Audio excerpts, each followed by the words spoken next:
영성의 발전을 갈망하라. 정원지음 20장 주님의 실제와 충만 사역에 대하여. 최근에 이 카페에 와서 여러가지 다양한 경험을 하시는 분들이 많아지고 있습니다. 저는 매일이나 개인적인 고백을 통해서 간증을 많이 듣게 됩니다. 감격이 넘치는 그들의 고백을 듣고 있으면 마음이 즐거우면서도 또한 이들이 체험 자체에 몰두하게 되지 않을까 다소 걱정이 되기도 합니다. 체험 자체에만 몰입하다가 주님을 잃어버릴 수도 있으니까요. 나는 교회 사역을 하면서 교회에서 체험이 많이 나타나게 되면 그로 인하여 문제가 생길 수 있음을 보았습니다. 각 사람의 영적 수준이나 상태에 따라서 체험의 차이가 있기 때문입니다. 사람의 기질은 다 다릅니다. 영적인 체험은 각 사람의 영적 발전 상태에 따라 다르게 나타나기도 하지만 또한 사람의 기질에 따라 다르게 나타나기도 합니다. 그런데 사람들은 쉽게 눈에 띄는 영적 체험을 선호하며 부러워하는 경향이 있습니다. 주님을 개인적으로 깊이 경험하는 영적 체험을 갈망하지만 잘 경험하지 못하는 사람들이 있습니다. 그것은 기질적인 면에서 기인하기도 합니다. 예를 들어 지나치게 이성적이며 생각이 많은 이들은 영이 활성화되기가 어렵습니다. 또한 그 사람의 안에 어두움에 속한 요소, 주님을 제한하는 요소가 있으면 주님은 그에게 임하시기가 어렵습니다. 그러므로 그러한 이들은 주님의 실제적인 임하심을 구하기 전에 자신을 돌아보고 자신의 안에 주님을 방해하는 것이 있는지를 살펴보고 반성하며 정화를 구해야 합니다. 그러나 주님을 잘 경험하지 못하는 이들은 자신을 돌아보는 것보다는 주님의 경험을 하는 이들을 시기하고 사역자들에게 분노하며 주님을 원망하는 것을 나는 많이 보았습니다. 그것은 몹시 안타까운 일이었습니다. 그러한 경향은 더욱더 영적인 빈익빈 부익부 현상을 일으키기 때문입니다. 이렇게 되면 풍성한 이들은 더욱더 풍성해지지만 어둠 속에 있는 이들은 더욱더 어둡고 비참해집니다. 주님께서 말씀하신 것처럼 없는 자는 그 있는 것까지 빼앗긴다는 말씀과 같았습니다. 무릇 있는 자는 받아 풍족하게 되고 없는 자는 그 있는 것까지 빼앗기리라. 마태복음 25장 29절. 마음속에 어두움이 있을 때 주님이 임하실 수 없다는 것은 영계의 한 법칙입니다. 빛과 어두움은 영의 세계에서 서로 공존할 수 없습니다. 그것은 서로 성질이 다르기 때문입니다. 그러므로 주님을 얻기 원하는 자들은 어두움에서 나와야 합니다. 그리고 마음속에 어두움을 버려야 합니다. 그래야만 주님의 빛이 올 수 있습니다. 분노와 판단, 열등감, 좌절, 원망, 마음속에 이러한 어둠의 기운을 가지고 있을 때 영적 체험을 추구하는 것은 위험한 일입니다. 왜냐하면 그가 가지고 있는 성질과 비슷한 영들이 그에게 가까이 다가오기 때문입니다. 먼저 그러한 악함을 버리고 회개하지 않으면 그는 구하면 구할수록 오히려 더 비참해지고 악한 영들에게 눌릴 수 있습니다. 그러므로 잘못된 동기로 은혜를 구하며 욕심으로 구하고 시기를 가진 채 은혜를 구하면 그 영의 상태가 더 비참해질 수 있는 것입니다. 어떤 이들은 성경 말씀을 많이 이해하고 암기하고 있으면 그것이 좋은 상태라고 생각합니다. 그러나 더 중요한 것은 그 말씀이 자기 안에 실제로 이루어지고 체험되어 변화와 승리와 능력의 역사를 이루었느냐 하는 것입니다. 말씀을 많이 알고 가르치기도 잘 하지만 마음이 편협하고 일방적이며 부정적이고 어두우며 냉정한 이들도 많이 있습니다. 그것은 그들이 말씀을 이론적으로만 접하고 말씀의 영을 실제로 먹고 경험하지 않았기 때문입니다. 그래서 그들의 영은 말씀의 빛이 주는 생명과 풍성함을 알지 못하며 아직도 영적으로 어두운 상태에 있기 때문에 그들의 주변에는 아직도 어두운 영들이 둘러싸고 있어서 생각과 감정을 자극하여 괴롭힙니다. 그러므로 그러한 이들은 실제적인 하나님의 나라의 자유와 행복을 잘 모르고 여전히 묶여 있습니다. 그래서 그들은 삶과 인격에서 자유와 능력과 변화를 누리지 못하고 있는 것입니다. 그러므로 우리는 말씀을 복잡하게 이해하는 것보다 쉽고 단순하게 먹고 마시며 체험하는 것이 필요합니다. 아주 간단한 말씀이라도 우리가 그것을 실제로 경험하고 먹게 되면 우리 자신에게 엄청난 역사를 일으키게 됩니다. 체험 자체를 우상시하고 거기에 지나치게 몰두하지만 않는다면 체험은 유익합니다. 그것은 주님의 살아계심과 실상을 누리게 해줍니다.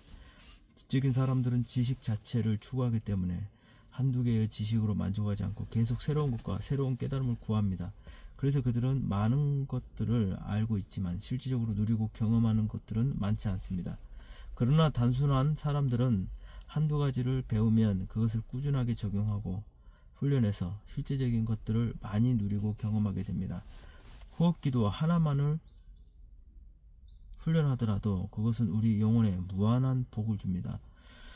우리는 단순히 주님을 호흡하고 마시는 것으로 가슴이 벅차오르는 것을 느끼게 됩니다. 우리의 심령에 주님의 감격이 벅차오르기 때문에 우리는 죄악이나 세상의 여러가지 즐거운 것들에게 별로 유혹을 받지 않게 됩니다.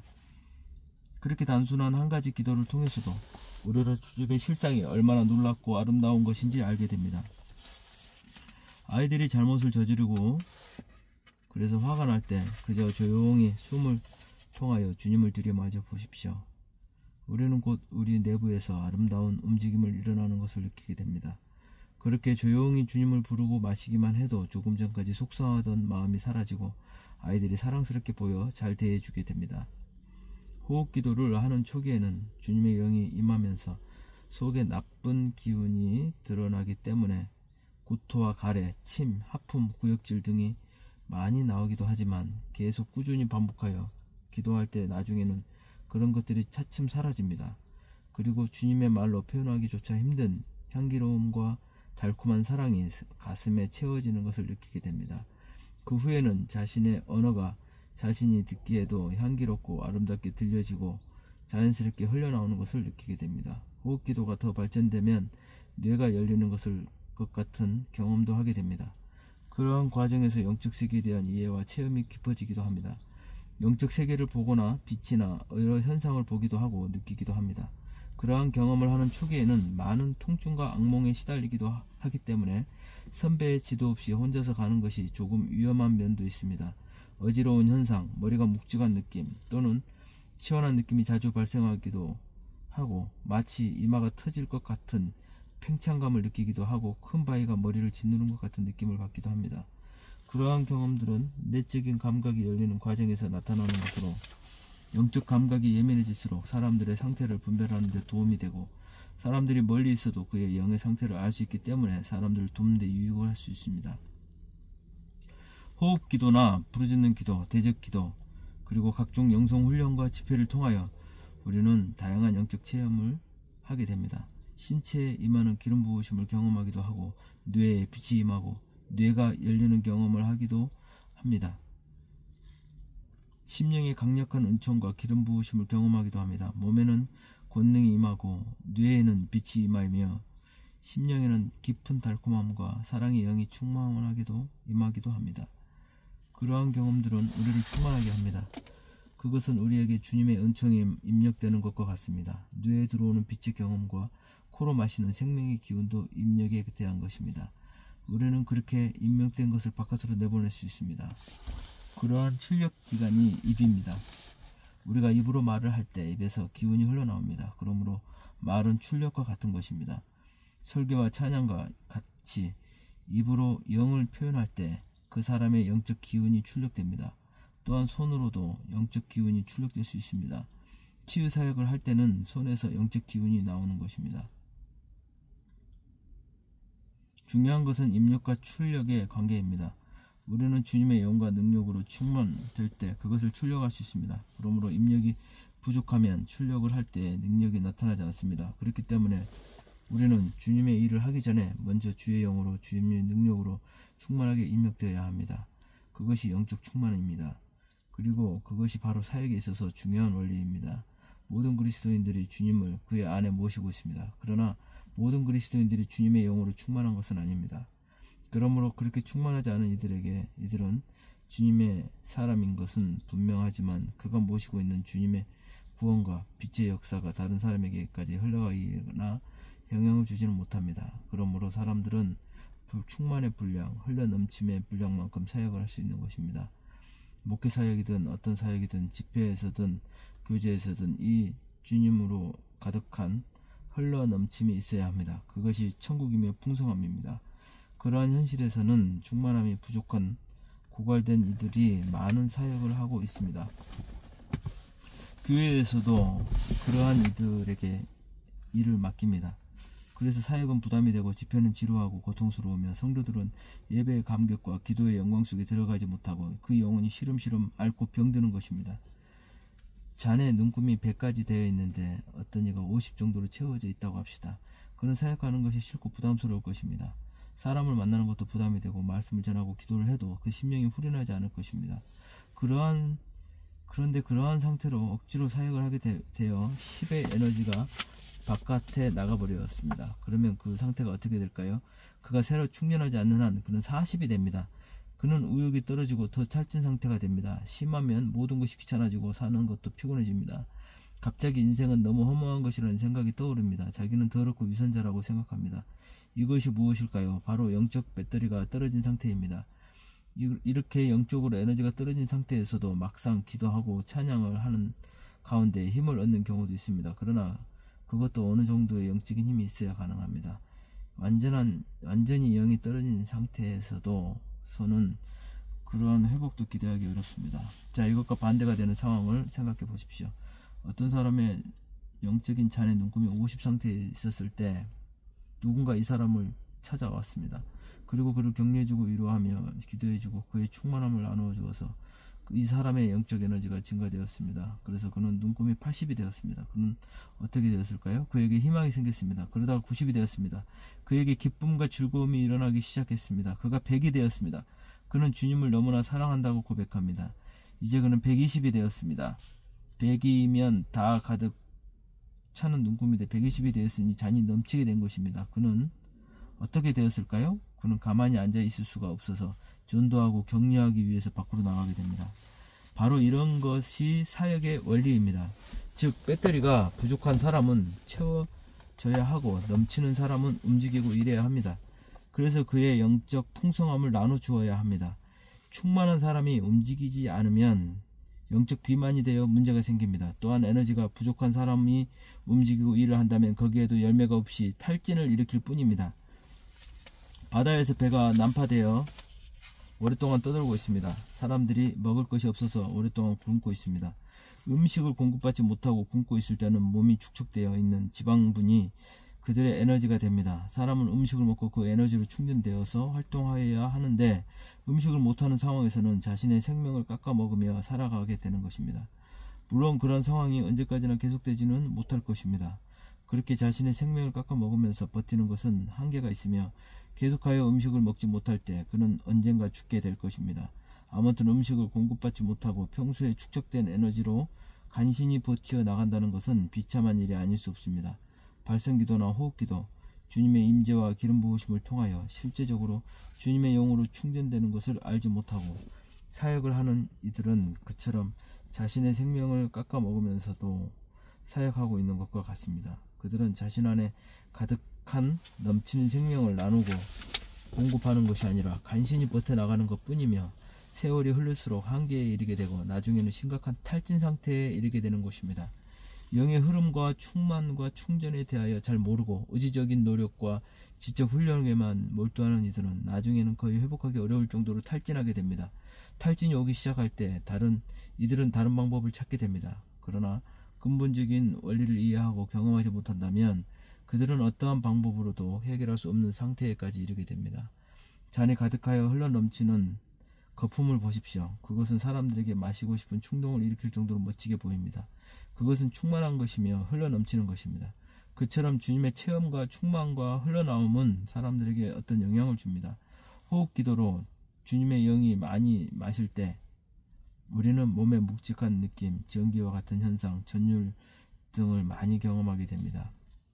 그리고 점차 우리 안에 무엇인가가 가득 차 있는 느낌을 얻게 됩니다. 그러한 상태에서 우리가 사람들에게 어떤 말을 할 때 우리는 우리의 언어가 상대방에게 흘러 들어가는 것을 느낄 수 있습니다.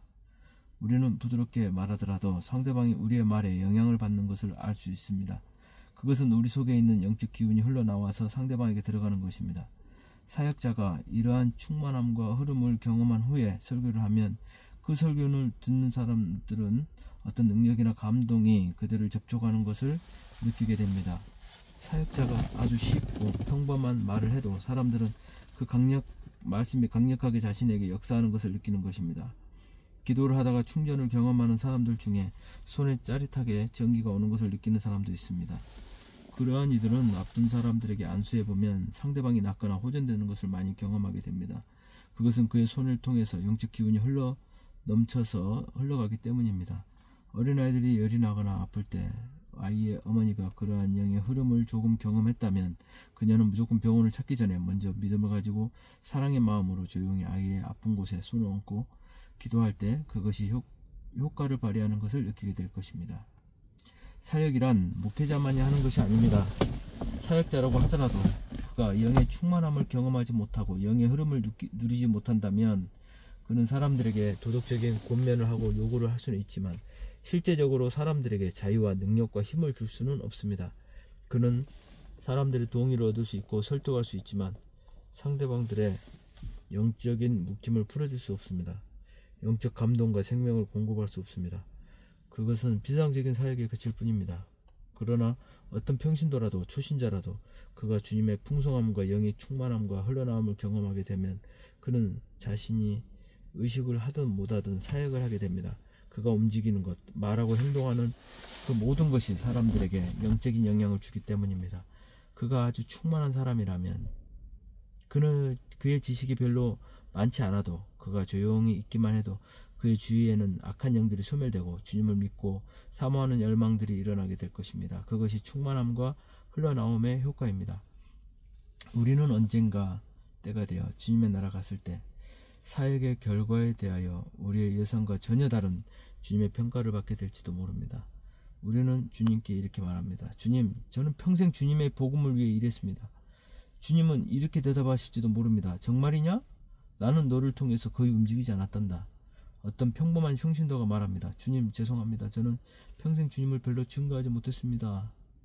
주님은 이렇게 대답하실지 모릅니다. 나의 종아, 너를 통해서 많은 사람들의 영혼이 고양되고 나를 사랑하게 됐는데 내가 그것을 모른단 말이냐. 내가 가는 곳마다 나에 대한 사모함이 일어나고 어둠의 영들이 물려갔는데 네가 그것을 알지 못한다는 말이냐. 누가 과연 충만한 주님의 사역자이며 도구가 되는지는 오직 주님만이 아실 것입니다. 다만 우리는 외형적으로 부분적인 사역에 그치지 말고 우리의 전 인격이 주님을 충만하게 경험하여 우리의 모든 삶에서 주님의 능력과 역사가 나타나는 것을 사모해야 합니다. 어떤 이들은 설교를 할 때 충만합니다. 기도할 때만 충만합니다. 그러므로 그들은 부분적으로 일하고 부분적으로 사역합니다. 그들이 기도하지 않고 설교하지 않을 때 그의 영광은, 주의 영광은 그들을 통해서 나타나지 않을 것입니다. 그러나 우리의 영혼이 전적으로 주님으로 충만하게 될 때 우리는 삶의 모든 부분이 바로 사역이 될 것입니다. 단순히 우리가 물을 마시기만 해도 그것은 사람들에게 주님의 풍성하심을 보여주게 될 것입니다. 우리는 주님을 경험하여야 합니다. 아주 충만하게 주님을 경험하고 주님의 영으로 충만해야 합니다. 그리고 그 영이 우리 안에서 갇혀있지 않고 자유롭게 흘러나올 수 있도록 해야 합니다. 사역은 충만입니다. 충만의 결과는 사역입니다. 주님의 체험, 충만함이 흘러나올 때 우리는 주님의 부흥을 보게 될 것입니다. 신학교를 나왔느냐 아니냐는 별로 중요하지 않습니다. 오직 우리는 주님의 사람이 되어야 합니다. 주님이 자유롭게 사용하실 수 있도록 주님의 충만하심이 우리 안에 거해야 합니다. 그러한 충만함이 우리 안에 거하고 흘러나올 때 우리는 이 땅에서 천국의 확장, 그 영광의 풍성함을 보게 될 것입니다. 감사합니다.